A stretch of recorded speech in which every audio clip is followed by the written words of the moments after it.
Welcome, spirited viewers, to Healthy Living. For the conclusion of our interview with vegan nutrition expert and naturopath, Dr. Pamela Popper, Executive Director of the Ohio, USA-based Wellness Forum. The Wellness Forum offers a diversity of services, including in diet and nutrition, personal health improvement programs, and employer health cost reduction plans. Dr. Popper serves as a model example of how to live a healthy lifestyle through veganism and is the author of several books, including Solving America's Healthcare Crisis and Dr. Pam Popper's Guide to Family Health and Wellness. She has appeared in several notable health-related documentaries, including Processed People, Making a Killing, and Forks Over Knives. Dr. Popper visits schools, companies, and a variety of groups to discuss the tremendous health benefits of plant-based nutrition. She is also an active member of the Physicians Committee for Responsible Medicine. This week, she will discuss children's dietary and health issues. I consider obesity a terrible disease. The Journal of the American Medical Association published an article a few years ago that evaluated how children perceive their lives. And the obese children rated their quality of life as being worse than the children who had cancer, if that tells you how devastating that is. In the U.S., childhood obesity has tripled over the past 30 years, and 1/3 of children are overweight or obese. We've got to do something about kids, and parents have a lot of erroneous attitudes about food, some of which are a result of advertising. Our kids' diets are getting worse at younger ages, and so they're getting sicker and fatter earlier. And the ramifications for this are severe, because when you start out your adult life sick and overweight, the cost monetarily is outrageous, but the cost in terms of the quality of your life is horrendous. When I was 20 years old, I thought I was invincible. You know, I don't see a lot of 20-year-olds feeling that way about themselves right now. They're tired, they're sick, they're overweight. I can outrun most 25-year-olds in the gym and a yoga class.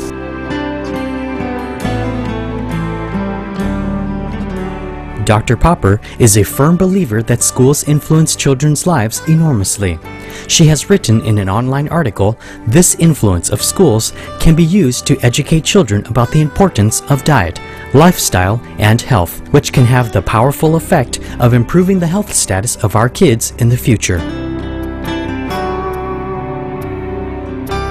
If I'm in the 6th grade and there are vending machines with Mountain Dew and chocolate brownies, and I'm allowed to eat those things anytime, then the message that's being sent to me is Mountain Dew and chocolate brownies are okay to eat.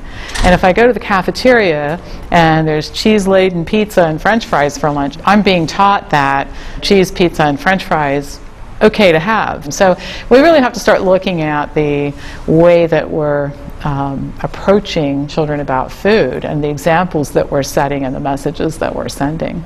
The health status of children is so terrible that the American Academy of Pediatrics issued a statement 2 or 3 years ago suggesting that we should start testing children for cholesterol at the age of 8.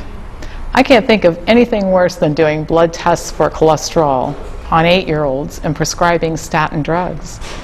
And unfortunately, parents don't understand, and the general population doesn't understand, that if you eat French fries and cheeseburgers, you're going to end up with high cholesterol. So the health status of kids is terrible, and one of the reasons is the school food lunches and the other stuff that kids buy at school. The USDA operates a commodities program where excess food that shouldn't even be produced in the first place is bought up by the government and dumped into the school food program, so the kids get extra chicken nuggets and extra cheese and all the wrong foods. We're not buying up the excess broccoli and dumping it in the schools. We're buying up excess cheese and beef and meat and terrible foods. So it's very unfortunate that what our average child is consuming in school is some of the worst food that could possibly be served. And so it's no wonder that children at the age of 8 have high cholesterol. And we see high school students having heart attacks. A fast food meal for a child can be up to 1,000 calories. In order for an 8-year-old to exercise that way, the kid would have to get up in the morning, eat breakfast, and exercise until lunch. Eat lunch and exercise until dinner, and start all over again and exercise till bed. The Tipping Point by Canadian best-selling author Malcolm Gladwell says that little changes, when aggregated, can create a snowball effect. Social changes can become widespread very quickly after a critical mass is reached.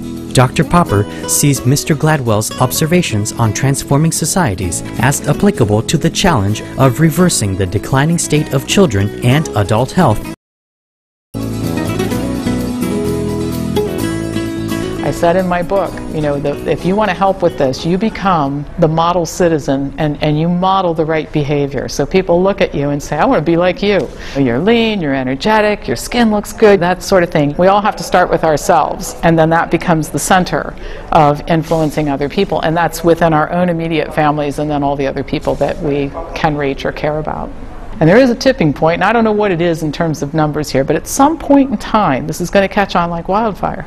And it will completely overpower the existing system. And I think a grassroots effort like that is going to really change this. I'll continue to work on federal issues. I'll continue to testify in front of committees, because I think if you don't show up, it gives the other side a reason to say, well, we asked her opinion and she was too busy that morning. What's going to solve the problem is grassroots educational programming and getting the word out through media and other opportunities. I think if you take a look at what our problems are in this country, we have two big problems. One's financial, and the other is quality of life.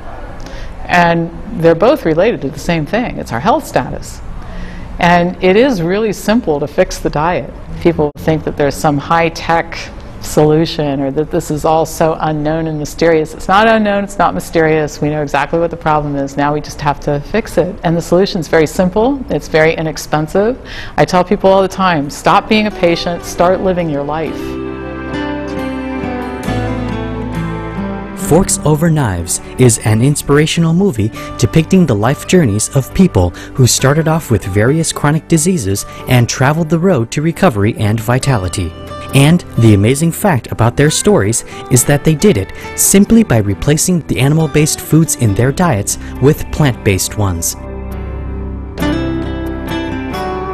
Dr. Esselstyn makes this very poignant comment in Forks Over Knives. He says the greatest gift you can give to anybody is to show them that you don't have to suffer from all these conditions. It just doesn't have to happen. And if you are in trouble already, you can fix it. So the whole key is just getting the word out, getting the interest up, and then giving people the right tools. And there's an abundance of help out there. If enough people jump on board, we are going to see this whole thing shift. I'll change that, when enough people jump on board. To me, it's not an if. I think it's imperative to tell kids about this. We underestimate children, and I'll tell you a great story. One of the very key people in my company came to work for me when her daughter was in the second or third grade, and her daughter went through the programming with her, became very familiar with all this stuff, and in days off from school, Kristen would come to work with her mom. One day, the school teacher in the third grade says, "Who knows how to draw the food pyramid?" Kristen raised her hand, and she draws the Wellness Forum's food pyramid. There's no dairy. It's completely different configuration. And the teacher said, I don't think that's right. She said, well, it absolutely is right. And she said, well, there's no dairy. And Kristen tells her why dairy is bad for people. Kristen had taken up this discussion in the class about this new food pyramid. And the kids were really interested in asking a lot of questions. And we brought some healthy treats from the Wellness Forum kitchen so that the kids could eat some things that were well prepared, and they love the food. And so that's an example. We underestimate these kids and their ability to understand this. They're perfectly capable of understanding it. People are ready to embrace better health, which is shown by the growing number of programs around the U.S. that are healing people by helping them transition to a vegan lifestyle. The Wellness Forum's obviously done a great job. We've been in business for 15 years, and we're a huge company. We have members in 33 countries, but we're certainly not the only ones. The McDougall program is astoundingly good, and I send people there. And then there's True North in Santa Rosa, which is the fasting facility, but they also have people come and stay there to learn how to eat a plant-based diet. It's not just all about fasting. So there are lots of programs right now, and Dr. Esselstyn's program at the Cleveland Clinic and Rip's program at Whole Foods. So I think there will be more and more cropping up to meet the new demand.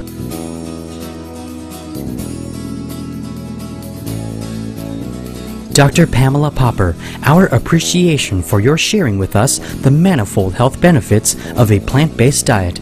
May heaven bless your uplifting work and efforts to create a healthy vegan society for the benefit of all generations. For more information on Dr. Pamela Popper, please visit www.wellnessforum.com. Dr. Popper's book, Solving America's Healthcare Crisis, is available at www.amazon.com. Thank you for watching this episode of Healthy Living.